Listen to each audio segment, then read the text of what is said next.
What's up, guys? A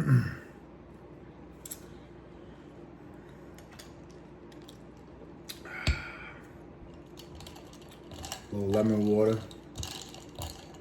ice cold, delicious. Monday, push day, had a great day today. Monster pump. I actually shot this is the third time I'm shooting this video. I usually shoot in my car. I got interrupted twice at the end of the video. So this is the third go around of it, which is kind of frustrating because I don't know if you guys realize I go off the top of my head with all this, right off the rip. And each time I gotta tune back in and figure out what it is, what message I'm gonna send to you guys. But one thing I do want to cover that I know for sure is refeeding. So yesterday I refeeded, right? I had Sunday dinner at my mom's house. I didn't stress out about it. I looked forward to it. It wasn't planned. It just happened. I saw my mom at church. She said, "Do you want to come over for dinner tonight?" "Sure, I'll come over for dinner. What are you making?" "I'm making steak." "Okay, no problem." I texted her, "Ma, you mind getting me a filet mignon? It's a leaner cut of steak." Because I'm cutting and we want lean protein, right? So, I guess she didn't have a phone in the supermarket with her. She ended up buying porterhouses. Probably my most favorite steak, and it's covered in fat, all right? So, did I freak out? Did I have anxiety like I used to? No. Because I focus on how I feel, I focus on my goals, and I'm on my path. Staying on my path. Nothing can take me off my path. That's how it's gotta be, right? So what I did was, I trimmed the fat off the steak, weighed the steak. I had 6 ounces. It was a 12-ounce steak. I think it was 13 ounces actually. I had 6 ounces when everyone sat down for dinner.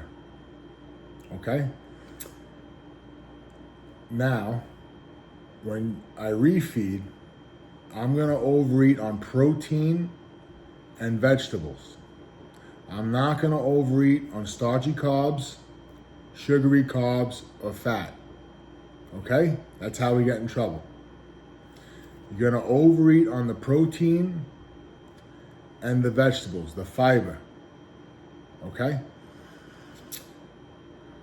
So, I had my 6 ounces of porterhouse steak, fat trimmed.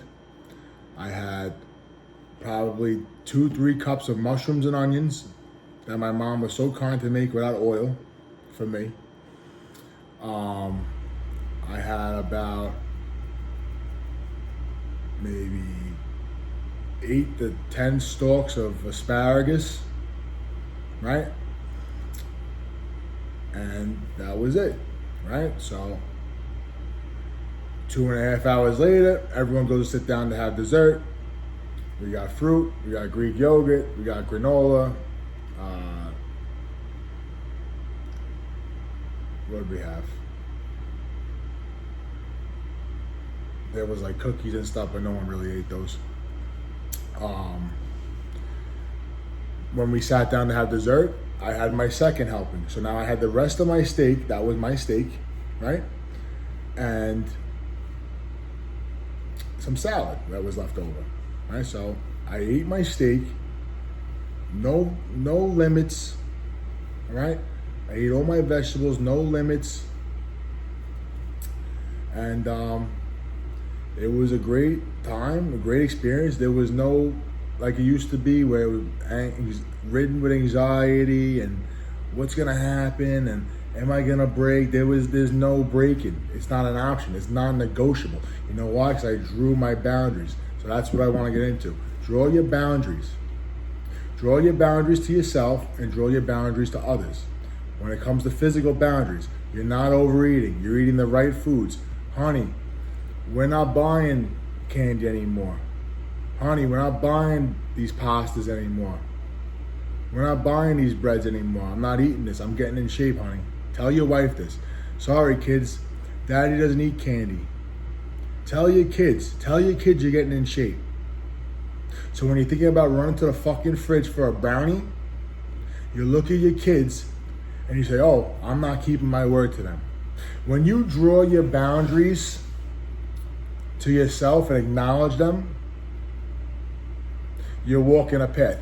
When you draw your boundaries to those that you love and allow them to acknowledge them, you're allowing God to stitch wings on your back so you can fly your path. You're telling God, God, if I'm not strong enough to walk this path, please carry me. And when you look in your son or your daughter or your wife's eyes or your mother's eyes, and you know you're about to let them down, that's God picking your feet off the ground and carrying you down your path. So don't be afraid to draw your boundaries. When I first started this, I didn't even want to take a before picture. If you follow my Instagram, you notice. Because I was so scared that taking the before picture was me ingraining in stone that I had to keep the word to myself that I'm losing weight.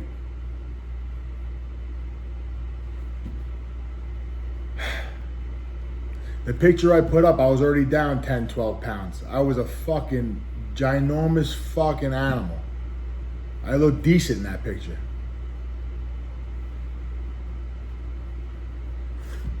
But once I took that picture, it was on. My wife took the picture for me. She knew I was on the path. I couldn't let her down. My brother knew I was on the path. I couldn't let him down. Because if I let them down, that means it's all right for them to let themselves down too. So be the example. Draw the boundaries. So those are the physical boundaries. And if it's not drinking, you don't fucking drink.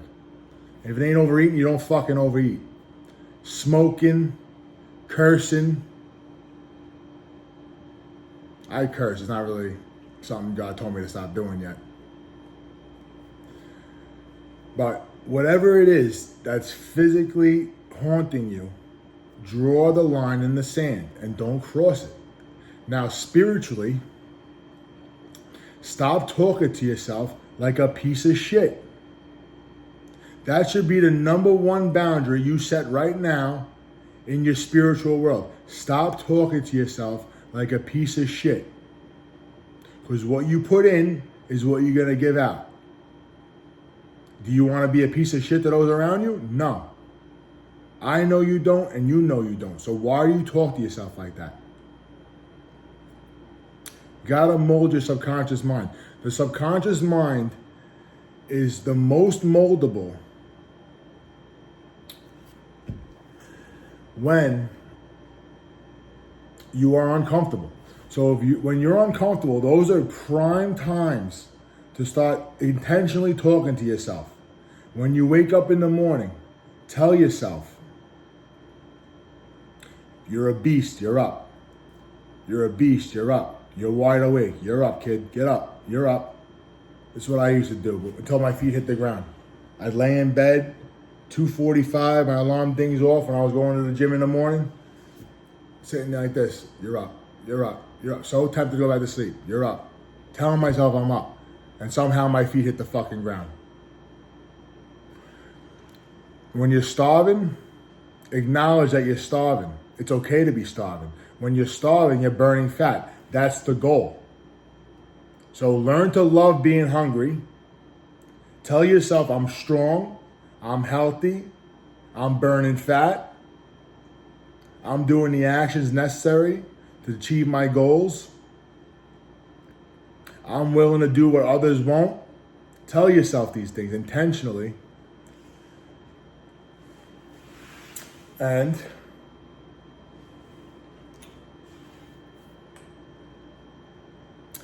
it won't even be a problem anymore.